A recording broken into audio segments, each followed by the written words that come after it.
Greetings, Culturians, and welcome back to the channel. Today, we have to talk about Toy Story 5 and the enormity of its success. That's right, rarely do we get to tout something doing well. This is one of the few occasions I get to spout off on the positive side of the equation, and I'm happy to do so.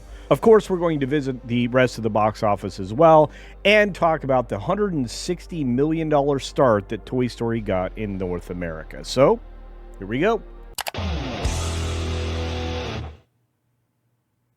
Now, before we get started, just a real quick reminder, I am trying to get to 50K on the main channel. So with your kind help, please double check you're still subscribed to the channel. If not, click the subscribe button down below. It should turn red.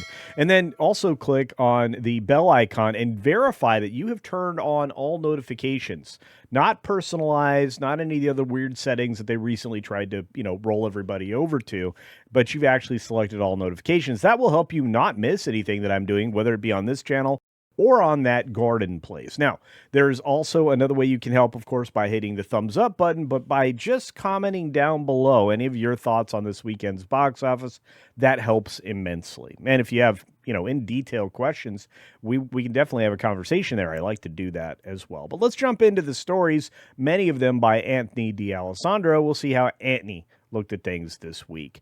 On the 21st, which was Sunday, Father's Day, Toy Story 5 has a best friend at the box office, 160 million US opening. That's a record for this particular franchise, but not The Incredibles. This is the best year to date so far, but there are more films to come in this year, including Supergirl, which is not going to do this well. Moving down, of course, we've got our friends over at That Park Place with the Toy Story 5 team having to avoid a meeting with the Dalai Lama to prevent the film's cancellation in China. Now, I've got to ask you a question. How important do you think China is? It's not really that important. I'm sure it did okay in China, but the takeaway for Disney from China is very small, like 10, 20% at most. At least that's what the box office receipts will look like. So why was it so important for it to get in there for just a few $1 million in earnings? I don't know. Someday we'll have to ask the folks at Disney about that, but we'll do that another time. Regardless, our friends at Cosmic Book News have come out with a story that Supergirl's IMAX screens could be at risk as Toy Story 5 dominates. And this is something I tried to convey via social media over the course of the last few days. Toy Story's success may lead to further reduction in Supergirl's value on its opening weekend. If anything, what I think it could and probably likely will happen is Supergirl is going to be marched out of theaters rather quickly. In fact, I think this is going to be the biggest DC blunder since The Flash, and it might be even more damaging as the numbers start to roll below things like The Marvels, Flash, and many of the other DC failures we suffered in the end. One thing's for certain, though, if Supergirl doesn't make it into IMAX, at least it loses a bunch of the screens to something that's more successful.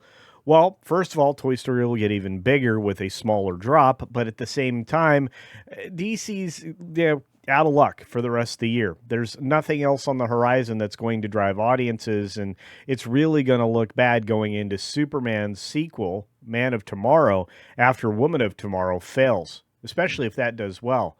The girl power powers that be might be a little frustrated. Regardless, we got to jump into what really is going on. Well, Toy Story 5 buries the Star Wars movie's entire run in one weekend. Disney has to be crying in their beer or in whatever their fancy cocktail is that they have on their counters right now because, well, Blandalorian and Grey Goose is still sitting just a little over $300 million in a very unenviable position that makes this movie lose a ton of money. It's also going to lose more big theaters. In fact, I think it lost like 1,000 theaters in the last few weeks. We'll take a look at that in the next part of the story, which is the numbers, because we're going to get right to it this time. And here we are. Toy Story 5, $160 million in its opening weekend in North America. Now, mind you, it started out well at $17.5 million on a preview Thursday. That added up to an additional total of $71 million on Friday. By the time we got to Sunday, $160 million was set in stone. And for just 3 days of full release, this is great. 4 days overall, 3 days of full release. And the next closest thing, as predicted, And remember, I told you this was Disclosure Day at a mere 17 million, suffering the, well, unenviable position of 62% in fall. Catastrophic fall. So far, over 10 days of release, including this weekend, this film in North America has only earned $78.2 million domestic. That's nothing. This is a film that is in full failure mode, as was predicted by me when I told you in my film review just how bad it was.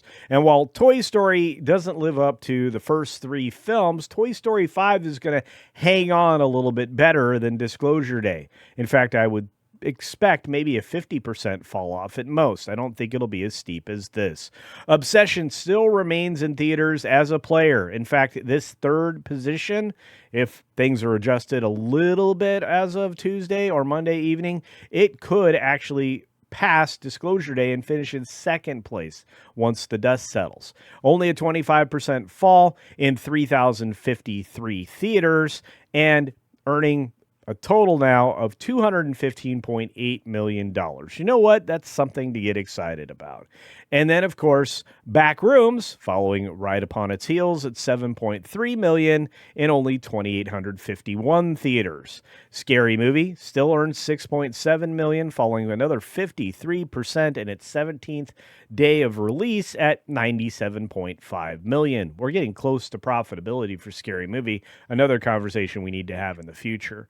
That's the top 5. By the time we get to the top 10, we're going to have a lot of sadness out there because Masters of the Universe couldn't pull in $6 million, falling another 37% to just $56.9 million after 3 full weekends of release. And Star Wars The Mandalorian and Grey Goose with a mere $3.9 million, dropping another 19% and now only visible in 2,000 theaters. After 31 days, this film in North America is sitting at $171 million, under $200 million in the U.S., and barely $100 million, not even $100 million internationally. That's really, really bad news. In fact, let's look at the detail report real quickly.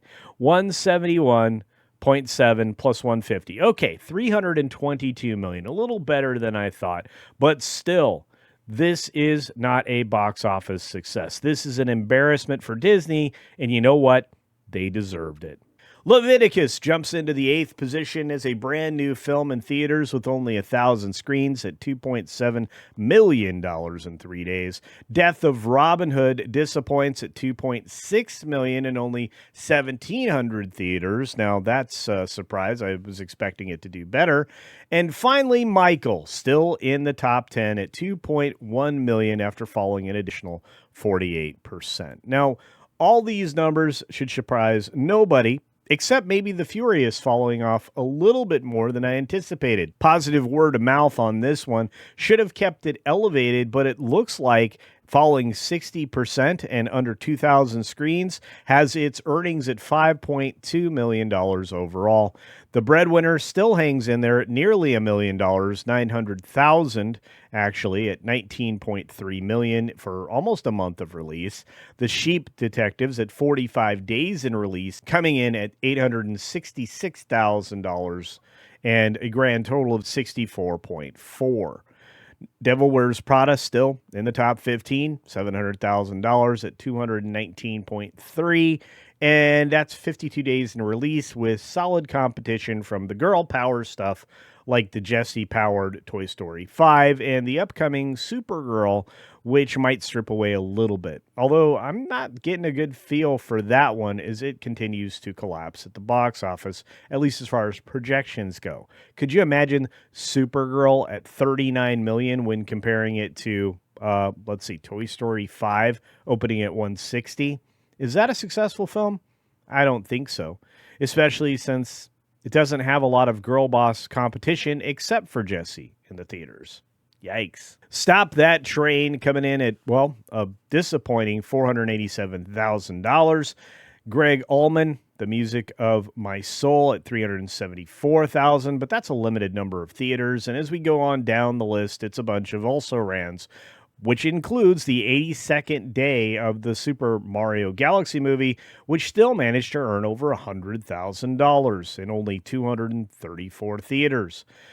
As we get to the very bottom, Underland at $363 in 2 theaters gets that film to 9,923 in 17 days. The good news is the following, the bottom line, which is something we should pay a lot of attention to. Now, only 26 of this weekend's releases were counted in the chart as this video is being recorded, not the entire slate, but I don't anticipate this number going up substantially. So with those 26 films all in, we had a summer box office number of $228 million, and that is where we need to be. When summer tentpoles roll through the door, these are the numbers we should expect, not the barely over 100,000 numbers that we've had in the last couple of weekends.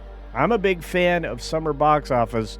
I'm not a big fan of summer failures, and I don't think you are either. For those of you in the audience who follow me here for these box office numbers each and every week, each and every Monday, is this what we thought we were going to get this weekend? Did we truly believe that Toy Story 5 would lead the way? And do we fully expect, when it comes to Supergirl next weekend, that Toy Story will still be in position 1 when we get to the end of next weekend? Let me know your thoughts on all of that and any other thoughts you have in the comment section down below. And as always, be sure to take care of yourself, take care of others, and until next time, see ya. Just, maybe I get to see a good film, but probably not. I have to see Super.